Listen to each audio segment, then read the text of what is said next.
Hello दोस्तों, welcome to path to success. जैसे कि आप सब लोग जानते हैं कि मेरा नाम मोहित है और मैं एक असिस्टेंट सेक्शन ऑफिसर हूँ मिनिस्ट्री ऑफ होम अफेयर्स में। तो आई होप कि आप लोगों ने मेरी पहली वाली वीडियो ज़रूर देखी होगी, जिसमें कि मैंने अपना मेंस का एक्सपीरियंस शेयर किया था कि मैंने कैसे मैथ्स में 180 रो स्कोर और 190 रो स्कोर अचीव किया। तो इस वीडियो में मैं आप लोगों को बताऊंगा कि कैसे मैंने एसएससी सीजीएल के मेंस के इंग्लिश में 185 रो स्कोर और 189 नॉर्मलाइज स्कोर किया। तो वीडियो की अंत में मैं आप लोगों को बताऊंगा कि कैसे आप हर एक टॉपिक जैसे कॉम्प्रीहेंशन, पीक्यूआरएस, क्लोज टेस्ट, इन सब चीज़ों से एग्ज़ाम में डील करेंगे। तो इस वीडियो के जरिए जो भी स्टूडेंट्स एसएससी सीजीएल मेंस और एसएससी सीपीओ का टायर 2 देने वाले हैं, उनको बहुत ही मदद मिलेगी। तो आइए शुरुआत करते हैं मेरे एक्सपीरियंस से। तो मेरी मेंस की प्रिपरेशन की शुरुआत हुई जब मेरा एसएससी सीजीएल प्री का रिज़ल्ट आया। प्री का रिज़ल्ट आने के बाद अप्रोक्स मेरे पास 2 महीने का समय था।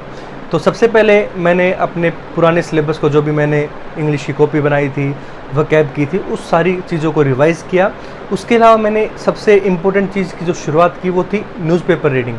न्यूज़पेपर रीडिंग उससे पहले प्री में नहीं कर पाया था क्योंकि 4 सब्जेक्ट्स थे, तो इतना टाइम नहीं मिल पाता था कि मैं न्यूज़पेपर रीडिंग कर पाऊँ।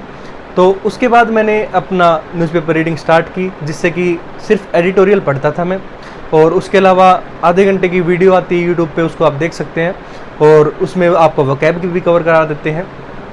तो न्यूज़पेपर से बहुत सारी चीज़ें कवर हुई मेरी, जैसे कॉम्प्रीहेंशन, क्लोज टेस्ट, पीक्यूआरएस, इन सभी चीज़ों में न्यूज़पेपर रीडिंग से बहुत अच्छी हेल्प मिलती है। उसके अलावा आपकी वोकैब भी स्ट्रॉन्ग होती है।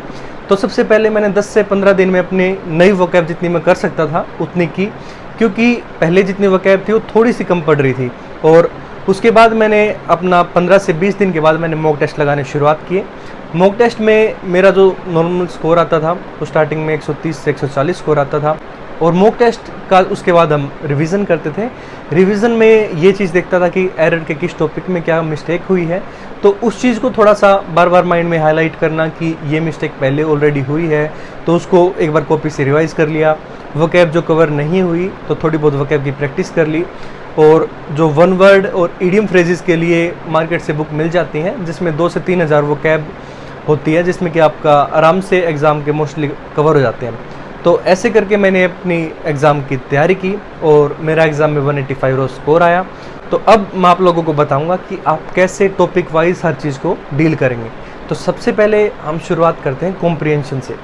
कॉम्प्रीहेंशन में सबसे बड़ी मिस्टेक क्या करते हैं हम कि हम पूरा कॉम्प्रीहेंशन नहीं पढ़ते, हम सोचते हैं टाइम बचाएंगे, सीधा क्वेश्चन पढ़ते हैं और आंसर ढूंढने लग जाते हैं। उससे क्या होता है कि आपके हर एक कॉम्प्रीहेंशन में 5 क्वेश्चन होते हैं और कम से कम आपके 6 कॉम्प्रीहेंशन आते हैं। तो 30 क्वेश्चन में आप सेम मिस्टेक रिपीट करते हैं। क्यों? क्योंकि आप एक बार क्वेश्चन को पढ़ेंगे, उसको आंसर ढूंढने के लिए आपको नहीं मिला, फिर आप कॉम्प्रीहेंशन को पढ़ेंगे, पढ़ने के बाद फिर दूसरा क्वेश्चन पढ़ा, फिर आप वही मिस्टेक फिर कर रहे हैं, तो उससे आपका टाइम ज़्यादा ही लगेगा। और उससे अच्छा जो तरीका ये है कि आप एक बार 5 से 7 मिनट कॉम्प्रीहेंशन को दीजिए। कॉम्प्रीहेंशन को 5 से 7 मिनट देंगे तो आप उसका मीनिंग समझ जाएंगे। उसकी प्रैक्टिस आपकी न्यूज़पेपर रीडिंग से स्टार्ट होगी कि आप एडिटोरियल पढ़ रहे हैं। एडिटोरियल पढ़ते टाइम क्या होता है कि आप पूरे पैराग्राफ को मीनिंग को समझते हैं। मैं ये नहीं कह रहा कि आप एडिटोरियल के वर्ड टू वर्ड हर लाइन को समझिए, नहीं, लेकिन आपको पूरे पैराग्राफ का सारांश समझ में आना चाहिए कि पैराग्राफ में क्या बताया गया है। इससे आपका क्लोज टेस्ट में भी हेल्प मिलेगी, आपको पीक्यूआरएस में भी हेल्प मिलेगी और कॉम्प्रीहेंशन में भी हेल्प मिलेगी। तो इन 3 चीज़ों का, जिसमें सबसे ज़्यादा मिस्टेक्स होती हैं, इन 3 चीज़ों का सिर्फ एक ही सबसे बेस्ट सॉल्यूशन है, वो है आपका न्यूज़पेपर रीडिंग। तो न्यूज़पेपर रीडिंग से आपकी 3 चीज़ें कवर हो जाएंगी। पहली क्लोज टेस्ट, कॉम्प्रीहेंशन और पीक्यूआरएस। उसके अलावा एक इम्पोर्टेंट चीज़ जो होती है वो होती है एरर्स। एरर्स को हम बहुत ही ज़्यादा लाइटली लेते हैं। एरर्स लाइटली लेने का रीज़न क्या होता है कि हमने कॉपी पढ़ ली, उसको बार बार रिवाइज़ नहीं किया। क्योंकि हम जितनी बार भी पढ़ते हैं, पढ़ते टाइम हमको हर टाइम कुछ ना कुछ नया जरूर देखने को मिलता है, क्योंकि हम हर बार सेम सीरियसनेस से पूरे सिलेबस को नहीं पढ़ पाते हैं। तो आप अपनी कॉपी को बार बार रिवाइज़ कीजिए, उससे आपको हर बार कुछ ना कुछ नया सीखने को मिलेगा। उससे आपके एरर्स में बहुत अच्छा फ़र्क पड़ेगा। उसके अलावा आपका वॉइस और नरेशन, इन पे आप स्पेशल ध्यान दीजिए इन टॉपिक्स पे, क्योंकि जो भी सब्जेक्ट वर्क एग्रीमेंट है ये है, इन सब के आपके क्वेश्चन ऐसे स्पेसिफिक नहीं आते हैं, लेकिन नरेशन और वॉइस के क्वेश्चन आपके 20-20 क्वेश्चन दोनों चीज़ों के स्पेसिफिक आते हैं।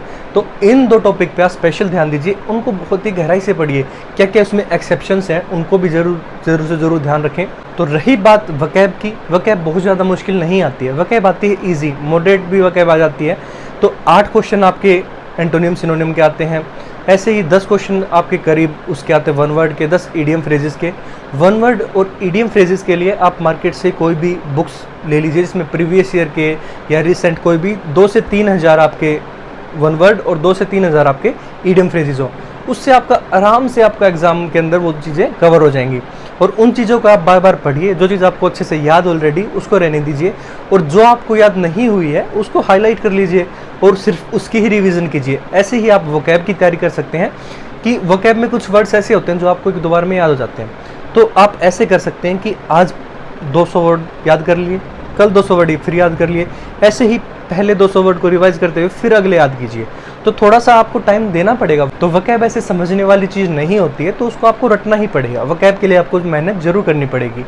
तो ऐसे करके आप अपना इंग्लिश में बहुत ही अच्छा स्कोर कर सकते हैं। तो आई होप कि आप लोगों को वीडियो पसंद जरूर आई होगी। अगर आपको वीडियो पसंद आई तो लाइक और शेयर जरूर कीजिएगा। अगर आप इस चैनल पर नए हैं तो चैनल को सब्सक्राइब जरूर कीजिएगा। और अगर आपको इस चीज़ से रिलेटेड कोई भी डाउट है तो आप कमेंट बॉक्स में लिख सकते हैं या मुझे मेरे इंस्टाग्राम या टेलीग्राम पर मैसेज कर सकते हैं। मैं आपकी प्रॉब्लम को सोल्व करने की पूरी कोशिश करूँगा। Thank you.